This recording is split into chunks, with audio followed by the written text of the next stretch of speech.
갈 수 있는 지각 기능을 줬다 이 말이에요. 그래서 어떤 일을 추진할 때 그 일에 맞게 잘 계획해서 하는 것 또한 하나님의 인도하심이다 이 말이에요.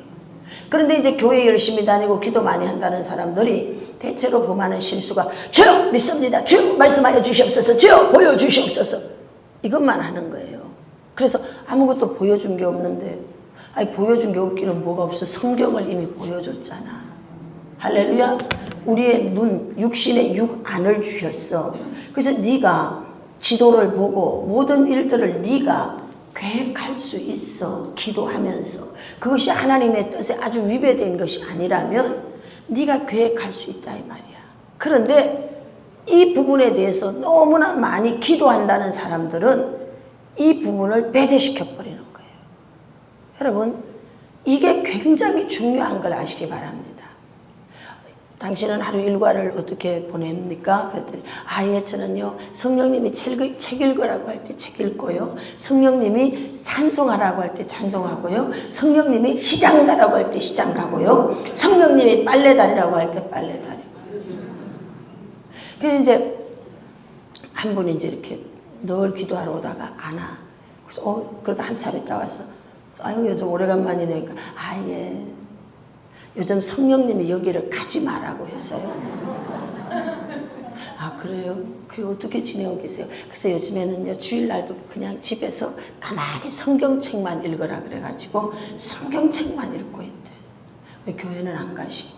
네. 주일날 교회는 안 가고 뭐 하고 있는가 하면 집에서 성경책만 읽고 있대. 근데 그걸 누가 시켰다고 말하느냐? 하나님이 시켰다고 말하고 있어요. 엄청나게 신령한 것 같고 엄청나게 맞는 얘기 같지만 여러분 맞아요 안 맞아요? 법을 만들어놨어. 안식일을 범하지 말라. 돌로 쳐 죽일 것이다. 이 법은 누가 만들었어요? 하나님이 제정하셨어요. 이제 예수님이 돌아가신 후 주의 날로 안식일이 바뀌었을 뿐이야. 그래서 주의 날은 범하지 말라. 이걸 범하면 쳐 죽이겠다. 내 말이 아니야. 성경에 돌로 쳐 죽이겠다고 그랬어. 그러면 돌로 쳐 죽인다는 말이 진짜 돌로 쳐 죽이냐? 아니 인생에 괴로움이 많다는 거예요. 하나님이 정하여 준 법 테두리가 있단 말이죠. 근데 이런 법을 다 무시해. 개인의 신앙이, 개인의 은혜가, 개인의 어떤 체험이 하나님의 법을 다 무시해. 자, 우리나라에 국가헌법이 있어요. 국가법이 있어요. 여기 이제 다이아몬드가 있다. 성령님이 저 다이아몬드를 가져다가 구제하라 그랬어. 남의 거 가지고 와서 구제했어. 당신 어째 그런 일을 했어?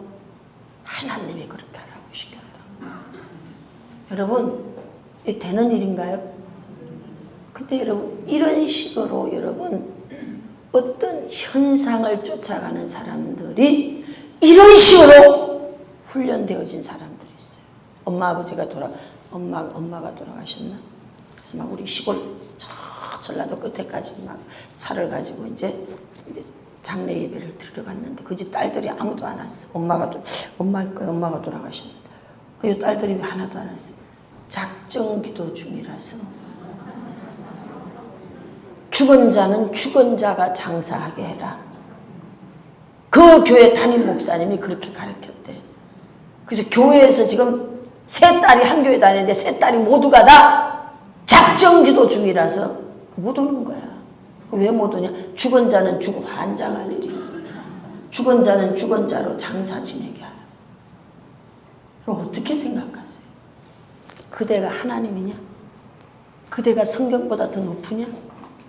여러분, 성경에서 말한 법을 네 개인의 은혜가 우선하니 부동호 법칙.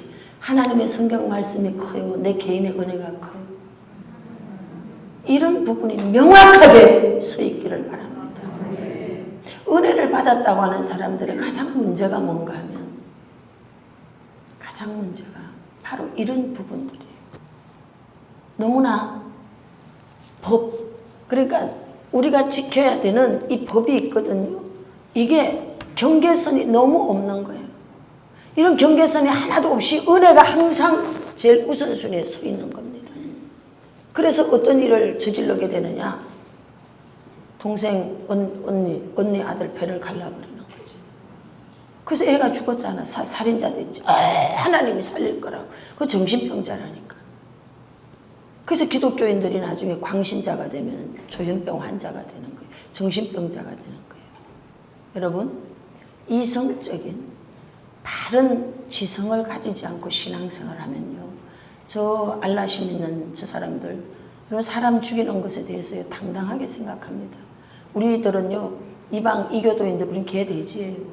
그냥 개는 죽여도 된다 그러고 아무런 끄리낌 없이 그냥 죽여버립니다. 그래서 신앙은 굉장히 무서운 거예요. 이 정치적인 사상과 신앙은요, 굉장히 무서운 거예요. 그러니까 사자 들어간 사람은 사명으로 하기 때문에 거기다 목숨을 걸기 때문에 어렵습니다. 개종시키기.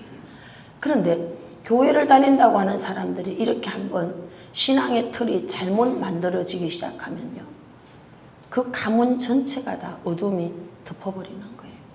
이 말씀이 법인데 이 법에 대한 경계선이 없는 거예요. 내 체험이 우선인 거예요. 내 체험, 나타나는 현상이 제일 우선인 거예요. 여러분, 내 은사나 내 체험보다 더 우선되는 것은 하나님의 말씀인 걸 믿으십시오. 그래서 말씀에서 없으면 여러분 그거 지키지 마세요. 단호히 제가 말씀드릴 수 있어요. 이렇게 정말 얼토당토 않는 일들이요. 많이 있습니다. 여러분. 많이 있어요. 저도 저 바닥에서부터 신앙생활을 쭉 해왔기 때문에 저도 실수한 적이 있고 오류를 범한 적이 있고 저도 있죠. 그런 것들을 통해서 배워가는 거예요. 이건 아니었구나. 이건 아니었구나.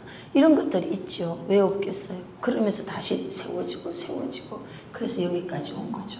그래서 오늘 여러분들도 항상 우리의 근간, 내가 행동하는 데에 근간은 어디에다 근간을 뒀냐? 성경에다가. 이것을 잊지 마시길 바랍니다. 그래서 지도자를 선출할 때도 이성적 판단 기준이 있어야 돼요. 여러분, 교회 장로님들을 세우는데 은혜 받은 게 기준에 대해서 선출하면 여러분 안 된다는 거 아시죠? 예, 은혜는 언젠간 떠날 수 있어요. 그래서 그 사람에게 인격, 삶의 모든 부분이 성경에서 이미 다 말하고 있잖아요. 감독이 책망할 것이 없으며 하나님의 남편 절제, 신중, 구타하지 않고 집을 잘 다스리고 쭉 이성적 판단 기준을 명확하게 이미 성경에서 말하고 있어요. 이러한 것이 안 되어져 있을 때는 지도자로 세우지 말라는 거예요. 여러분, 이게 전부 다 우리의 이성적 판단 기준을 우리에게 심어주는 것입니다.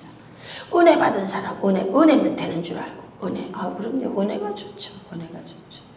그런데 은혜는 그 사람에게 어떤 순간일 수 있어요.